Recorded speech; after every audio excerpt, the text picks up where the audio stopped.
and welcome to the Reload podcast. My name is Josh and I am your host for today. So today we have the director of music for Elam, Nathan Lilley. Did I say that right? Yeah, that's right, yeah. Brilliant. And so Elam, for those of you who don't know, stands for East London Arts and Music, and it is a full-time industry academy for 16 to 19-year-olds.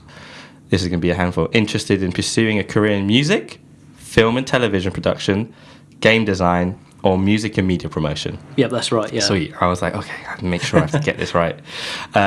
So just before the interview, you were telling me that Elam is now on its third year. How's that been going? It's a long 3 years, if that's such a thing. And as you've just picked up on, we're now offering the media courses, the game and TV courses, which will be starting as of 2017. Oh, so it wasn't even on before? No. So for the first 3 years, it was purely music. Okay. And then now we're starting up those media courses. Sweet. Academic year 2017-2018. Brilliant. So before we go on about Elam, I just wanted to talk about yourself.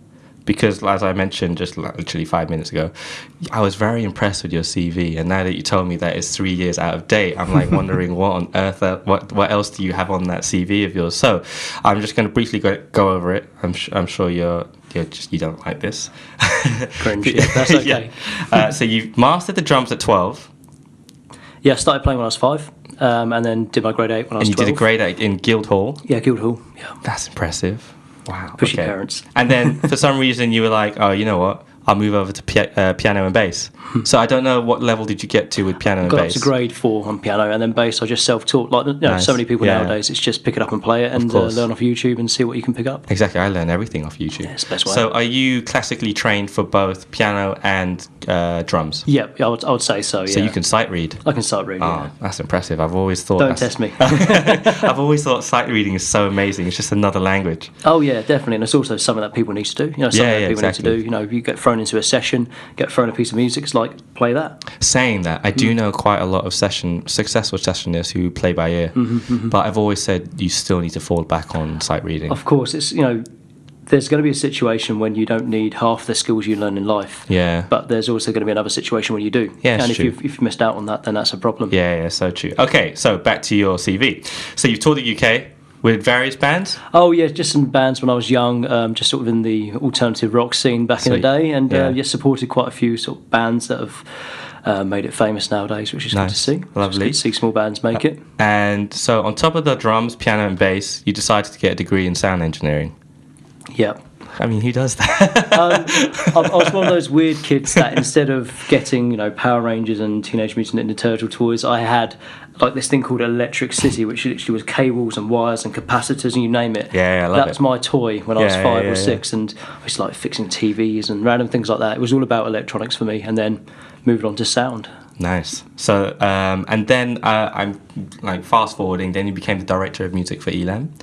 And am I right in saying you were one of the founding members of Elam? Yeah, we started up in 2014. It feels so how many was it? Are you like one of the directors or just the? Well, I'm what's called a director of music, which means I oversee the strategic development of music. But no, I'm not one of the sort of directors of the company. No. So you just helped found the company. Yes, indeed. Lovely. Yeah. So I started off as a teacher of music there. Yes. I helped set up the curriculum and the sort of look at the vision, and then just worked my way up to director. Nice. And I glazed over the whole teaching side. So you were teaching for 10 years. Am I correct in saying? It'll be my 10th year in August. Yeah.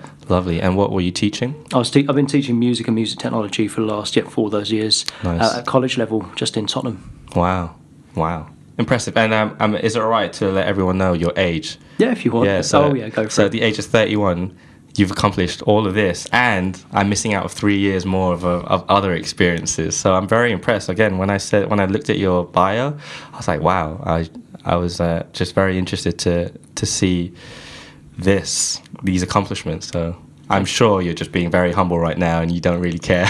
Oh, I don't know. It's just everyone's got their experience. It's just when you see it on a piece of paper, it looks impressive. Yeah, but to anybody else, it's just like, well, that was just my life. I've done that. Yeah, exactly. That was normal to me, right? Yeah. Yeah, sweet. Okay, so going back to Elam, you are now the director of music. Can you briefly explain what director of music is, but can you just go into a bit more and what your role is?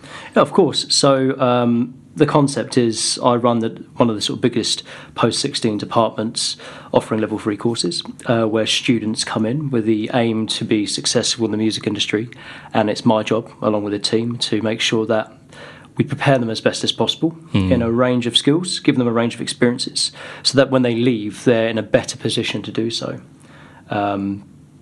And I think it differs from other colleges in the way that we have got such a big industry buy-in, and we are able to coordinate a range of industry experiences, which means it's not just skills, it's also experience and contacts. And so it's my job to make sure that all three of those things, skills, experience and contacts, is at the heart of the music qualification that we plan and deliver. Lovely. And the qualification is a BTEC level 3? Yep, extended diploma, yep.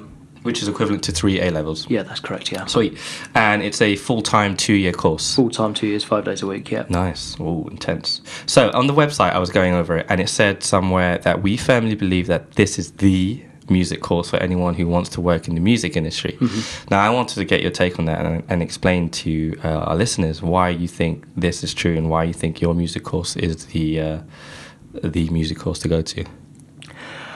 It comes back to our vision, and it's a lot of students will leave college with a qualification, but the quality of teaching and the quality of experience, it varies greatly between colleges. There are some colleges that deliver a BTEC in a substandard way. I obviously can't mention colleges who they are, but the quality change it seriously differs between the colleges. This college, it's all about making sure that anything we're teaching is important in the development of that young person, so that when they enter the industry in whatever role that is, they've had some sort of experience in it. People come in as singers, but at the same time, like, hey, yeah, I sing, I'm an amazing singer, I love singing, but really interested in being working in A&R or working as a promoter or an events manager. And our course, it's not just about singing. It's not like you're doing 18 units and getting up on stage and singing. It's about giving them a rounded experience. Yeah. But it's not done in a sort of slapdash, meaningless way.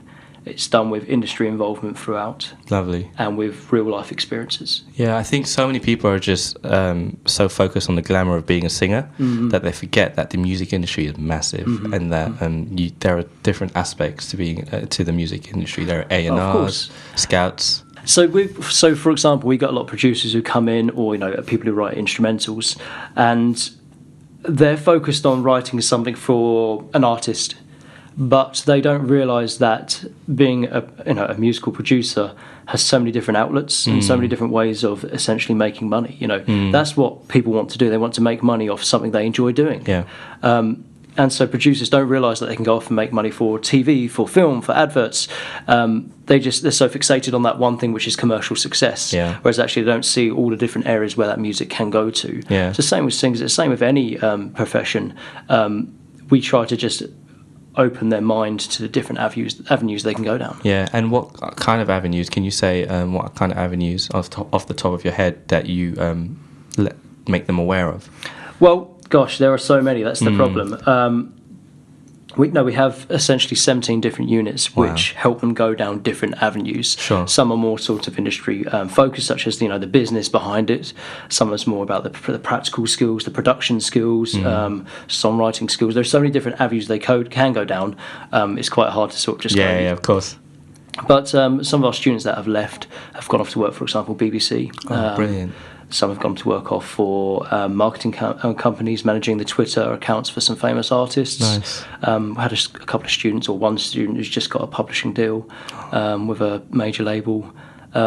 It's not, and if you just think about that, only one of them's gone off to go and do that label side of things and actually be a singer. The rest have gone down other avenues. Yeah. Which, if they didn't come to Elam, they wouldn't have necessarily known about. Yeah, that's brilliant. I remember my experiences for further education when I was in university was that I really regretted not getting any real world experience, and I felt that maybe it was myself to blame as well, because I didn't go out there and get that experience myself, nor was it kind of bestowed upon me whilst I was studying there. But going through Elam's website and looking at all the interviews and the videos about it really looks at the students really got that experience, and that they were music industry ready by the time they left Elam.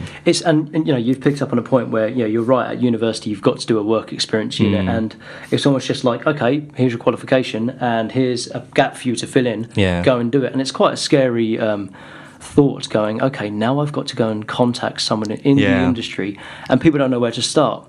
And I suppose that's where students are fortunate when they come to Elam, in the way that we have a number of ways that they get involved or make contact with people in the industry. Every Wednesday and Friday we have masterclasses. So a person from the music industry, whether that be an A&R agent or whether that be a session player or an established artist, they come in and give masterclass lectures on what it's like to be in the industry, how they actually got there in the first place. Yeah. The roller coaster that is trying to find a job, find a career. We also give each trainee a mentor. Which they have. Every single student. So every single trainee has a mentor from the industry again, and they meet them every month and just look at their direction, their goals, their plans, how they can get there, and give them support. And they're always at the end of an email if they need to just ask questions. That's brilliant. We also have a 2-week work experience program, which we're so proud of. Universal is one of our big partners. Nice. They've given us best part of 40 placements every single time we have work experience. We have a number of other industry partners that we have where students go out for 2 weeks work experience. So that's a core module that everyone does. So everyone in college will have a 2 weeks industry work experience. So they have to do that placement. Oh yeah, and it's not like industry work experience. Yeah. Do I have to? Those kids want to do it, right? Exactly. Yeah. So the year 12 has just gone through that, and obviously they've seen what it's like inside, from various different angles. But it's also, as I said, we're just very fortunate. We've got a number of partners we work with who want to support the development of the next generation of industry professionals. Yeah, that's great. And so we always, like the other day, we had, I think Polydor, it was Polydor who contacted us back in December, and they needed 6 or 7 bands to perform to help with the Rolling Stones' latest album launch. So on just a week's turnaround, they had to learn some sets in the space of a week, and they were out busking across the Piccadilly line, taking part in the campaign. The campaign. It's just phenomenal, real life stuff. Yeah, that's brilliant. It's so cool that you get them into the environment, like especially record labels and things like that. Even there are aspects of the record labels that I don't even know, and I wish I knew about. But I'm just finding it my way just by doing it. Yeah. But it's great to have mentors.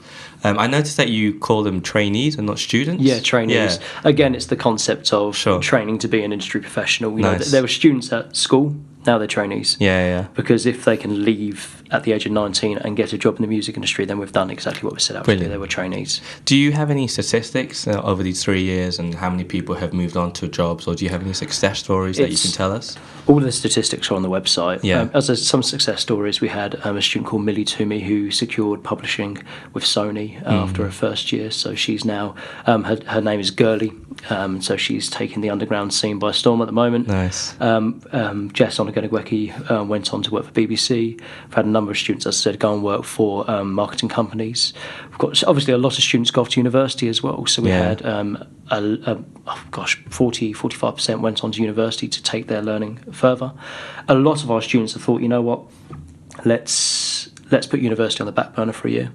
Take what we've learnt in college and actually put it into practice. So a number of our students, like John Parry, who's a phenomenal songwriter and performer, is now taking the year out to do that, and again is having great success in that. That's brilliant. Some students went off to work for Rinse FM. The list goes on. It's just that's brilliant. So your role as director of music, do you actually have a hand in teaching as well? Yeah, the lesson I teach is production. So that's my background, audio engineering. Teaching them how to use recording studios, running sessions, mixing, mastering, all of that. Brilliant. And so where is Elam actually based? So we're based in Stratford at the moment, but we're moving into our brand new building at the end of this week. So congratulations. I know. It must be a hassle. It's been a long 3 years. And so it's not just been looking at the course and the current campus. It's like, this is what we're doing right now. In a couple of years' time, we're moving. So now we need to start designing that and making sure everything works. So that's your role, to design the strategies for getting these kids trainees ready for the transition. So so they move into the new building in mid April. Okay, sweet. And what are the facilities looking like? Phenomenal. Really? Yeah. What's available to the 16 and 19 a couple of control rooms, a couple of studios, about 6 live rooms, suites of Macs, Wow. A beautiful performance space. A lot of time and effort has gone into the planning. Yeah, that's and brilliant. I've been down there quite a few times just to, That's consult, great. and it looks I mean, amazing. if I was 16 or 16 trying to get my hands on a control room or an amazing piece of a platform to perform on, knowing that's just available to me, I can see that's very beneficial for their growth. Well, every student who comes in for just to look around the centre on an open evening or comes in for an interview, they're just like, "Wow, this is temporary. So what's the real thing like?" Yeah. And every adult who comes around, every industry professional is just like, "If only we had this." Yeah. When we were young, but also with this new media strand that's starting up, I can't wait to see what that looks like and what the equipment's going to be like. Obviously, we've got our director of media.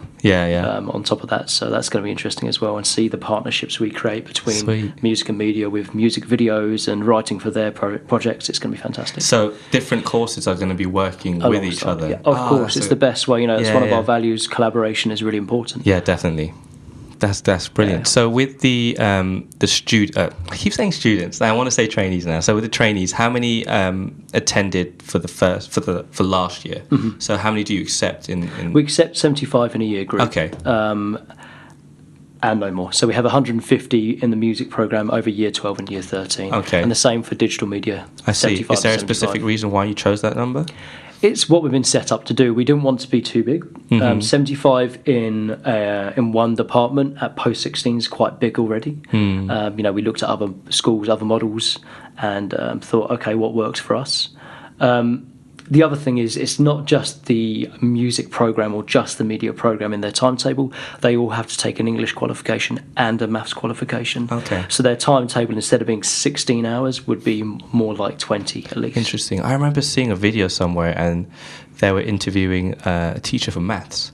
I was like, oh, I thought it's a music school. How come maths is involved? The founding members did a lot of research with the industry partners when setting up Elam, and basically, what is our vision going to be? What do they need to be? And the term industry ready comes up a lot. And for us, it's just like, what does that mean? Yeah, it's true. Is there such a thing? And I think the take that we took is, it's not just being confident in your skill set, as in your musical skill set, and knowing who you are as a performer or as a producer, but it's also, can you communicate that? Yeah. You've got to manage yourself whilst you haven't got a manager. Can you budget? Yeah. Can you do all the things that happens behind the scenes, that is done by all of the other people, but when you're starting up, you don't have the money to do that? Exactly, And Universal sat down with us and they just said, look, if anybody's got to come and work with us, they need to be able to communicate at different levels. They need to be able to run spreadsheets and budget. Yeah. And you just think, okay, fair enough. Not everyone's going to go off and be an artist or a drummer straight away. They may go off down, the sort of behind the scenes roles. Yeah. So if we're not preparing them for that, then we're failing them. Yeah, and no, we can't very just true. go, hey, music's all you need. It's not. And as you know, in any job role, communication and arithmetic and mathematical skills are so important. Yeah. When you talk about communication, do you talk about like public speaking and just like conversations like in a business setting as well? So you get them ready for that. Yep. So the qualifications we run include that sort of, the pitching, communication, verbal, oral, written. One of the masterclasses we run every year is with Virgin, and they come in and they do a board meeting. So we've been lucky to. That can be quite daunting. Oh, it's fantastic. So I don't know if I can mention. Maybe I can. So when Slaves were first coming out, Clive Crawley came in from Virgin and said, hey, I want to do a masterclass, but it's not just a talk. I want to get them involved. Nice. And so what we had was a brief. It was, there's this new group coming out, Slaves. I want to know how we should market it, where it should be placed. And so we split our cohort into different departments. Would get all the ideas together, and then would sit around the boardroom table. That is brilliant. Everyone watching another meeting, and then they would then deliver their ideas to Clive. Oh, cool. In a real sort of work scenario, and it was all being filmed. He was writing notes down, giving feedback, and so the ability to talk in a board meeting is, and definitely to have that at such a young age exposes you to, like I said, the real world, and you learn so much from it. Can you talk more about your master classes and who else you've got involved and what students do? Yeah, of course. Trainees do. I'm so Trainees, sorry. I'm sort of just going, I know. So, oh gosh, there have been so many. So we have some A&R agents coming from Universal every year. They're fantastic. They say what they do, what they're looking for, give our students advice, play some up-and-coming artists. We also play them our music so they can give them some direction on where they should be heading. We've had some, famous artists such as Rita Ora came down, Kano, Plan B, and they just talk about, their experience in the industry and often watch some of our performers. We've had some session musicians who perform for Alicia Keys, and Georgia Smith came down. Nice. Which was great. Again, it's important for the instrumentalists to get a good look in as well. Of course, yeah. Because again, there are so many phenomenally talented instrumentalists and musicians out there, but they don't know how to sort of get attached to a band or to put themselves out there. Yeah, I've always said that you can be the best guitarist in the world, but if you can't get yourself out there, no one's going to hear you. Exactly, and that goes for anything nowadays. There are so many talented bedroom producers, you call them, write 50 beats a day, which are phenomenal, but they're too scared to get them out there, or they don't know how to network and communicate with singers. So they don't even know how to reach out to a label or just get to create a conversation with a customer to generate a sale. Yeah. That's cool. Or to turn what is just a beat, no offence, into a song by going, hey, there are 5 vocalists here. How about I sit down in the studio and write with them? Yeah, exactly. That's the important sort of link brilliant. They miss out on. So the masterclasses range from the behind the scenes to sort of pivotal and famous people in the industry. It sounds like Elam has several partners, but it sounds like one of their favourites is Universal. Well, how did Elam create these contacts, and what other partners do you have? The partner list is massive. I'm sorry if I've not picked up the other partners enough. But it was all done by Charlie and the founding team. So right at the beginning, before I got involved in 2014, when Elam was just, the idea was being conceived with Will Kennard as well, it was these guys who were getting together and going, okay, who can we work with? How can we reach out to them? And by the time I got involved in 2014, they'd already struck up quite a few partnerships. Yeah. Brilliant, sweet. So if students, I keep saying students, if it feels natural, doesn't it? It really does. Trainee is a new concept for me. Yeah. Is that the language in Elam? Trainees, so everyone says trainees. Trainees, yeah. That's cool. So I saw in one of your previous videos that you had like an award ceremony going on. So is that at the end of every year you get given a certain amount of award to people? Or do everyone get an award? Gets an award, sorry. So everyone attends the award ceremony every year. We just like to, recognise the hard work from our trainees every year, because they work hard. They work harder than any other college, and we say that every time. In fact, when students come to enrol, it's like, you do know you're going to be worked so hard over these 2 years, you'll probably regret it. They're like, no, don't worry about it, don't worry, it'll be fine. Yeah. But it's important to recognise the hard work of our students, our trainees. I'm doing it. And so, at the end of every year, we have our award ceremony. We have a number of awards that we give out for, like the industry award, people who did really well on work experience and the best networkers, through to people who have proven themselves as producers or fantastic instrumentalists over the year. It's also just a lovely way to celebrate the music that's been made. So we always have performances from the students. We like to invite our industry partners down for that as well, so they get to see what's going on. Brilliant. It's just a lovely occasion. It's lovely to see that there's academy like Elam that really puts their heart and soul into the growth of their trainees, and especially giving them the real world experience and making them see, like, get exposure of industries of different partners that you've partnered up with. If there are kids who want to get involved or just are interested in looking into Elam and want to think about maybe, let me see if this is right for me, what can they do, where can they go to? So you can apply to Elam through the website, which is elam.co.uk, and just fill in an application form there. That's for any of the courses we offer.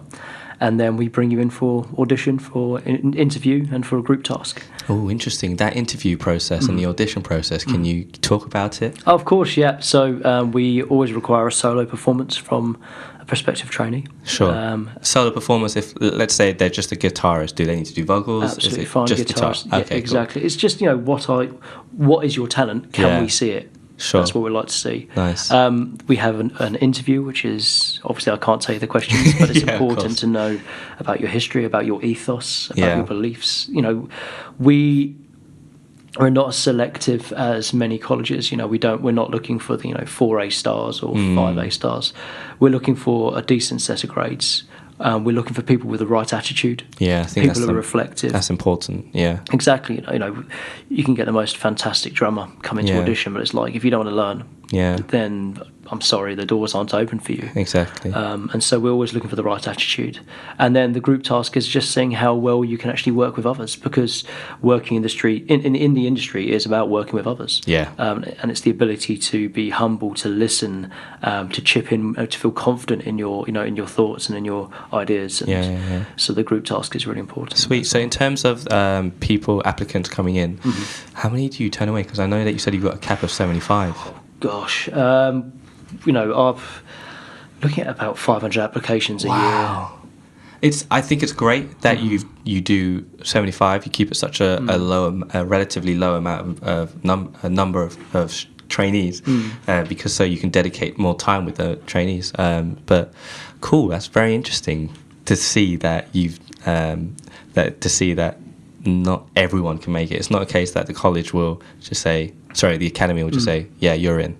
It's a shame, obviously you'd like to educate everyone, but 75 is our number, and we'll take, as I said, it's just, some people go, I don't want to apply because I don't think I'm a good enough singer. It's just like, wait a minute, we're here for people who want to develop. Yeah. So it's not just about going, okay, I've not performed at the O2 academies yet already, I've not got this big portfolio. It's about your attitude. Yeah, brilliant. We're really strong with keeping in touch with our trainees. So our alumni come back in to give masterclasses themselves. Oh, that's a good idea. Which is absolutely great. And they come back to support the student performances.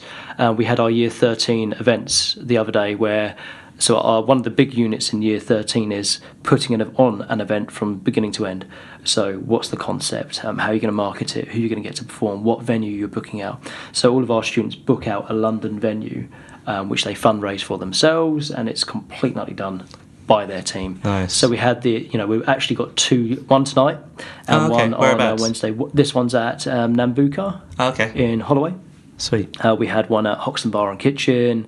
Birthdays, Shoreditch Hotel, some reputable venues. Nice. And so, Year 13s turn up to watch them perform as well, which is great. To show their support. Nice, brilliant. Well, I have one last question that I wanted to ask, and it's something that I ask to all the people who I interview, and it's in your eye, what is? I keep messing this up. In your eyes, what is a successful artist? Oh gosh, that's a great question, isn't it? I think people get too hung up on commercial success firstly, and it's more about I want to be like him, I want to be like her. They get too hooked on that, and so when they're writing, they're too busy ghostwriting somebody else's track rather than thinking about themselves. I think you can consider yourself to be successful if you, at a young age, at the age of 17, 18, 19, know who you are, know what your sound is, that you know what message you want to share with your listeners. People write tracks just for the sake of it. It's like, well, where's your message? What are you trying to tell someone? So if you can get your message across and it's a sincere message, that's what successful is to me. And if you can then go and sing it, stand up on stage, perform it to a crowd, then you're successful. Brilliant. If you know how to then market yourself as well, and just say, hey, cool, my next show is here, or come and grab an EP, or here's a link to SoundCloud, that's successful. It may be small scale, but if you can continue and develop like that, you're going to be successful. Yeah, brilliant. That's a brilliant answer. So for any listeners out there who are interested in going to attend Elam or just want to have a look and see, is the masterclass, is it open to anyone, or is it only for the trainees? Exclusively trainees and alumni. So when they come back, they go, that's happening, can I come back and watch? All right, then. Of course, so definitely check out the website elam.co.uk. Not only is it open for music, but they've opened up new courses, as you were saying, and you're going to be moving into a new facility. So from my experience of further education and not getting enough real world experience, hearing what you had to say, Nathan, and that how Elam prepares their trainees and gets them involved in the real world, I can totally see how it's very beneficial for people who attend. So, Nathan, thank you for coming down to the podcast. Thank you. Brilliant. Thank you.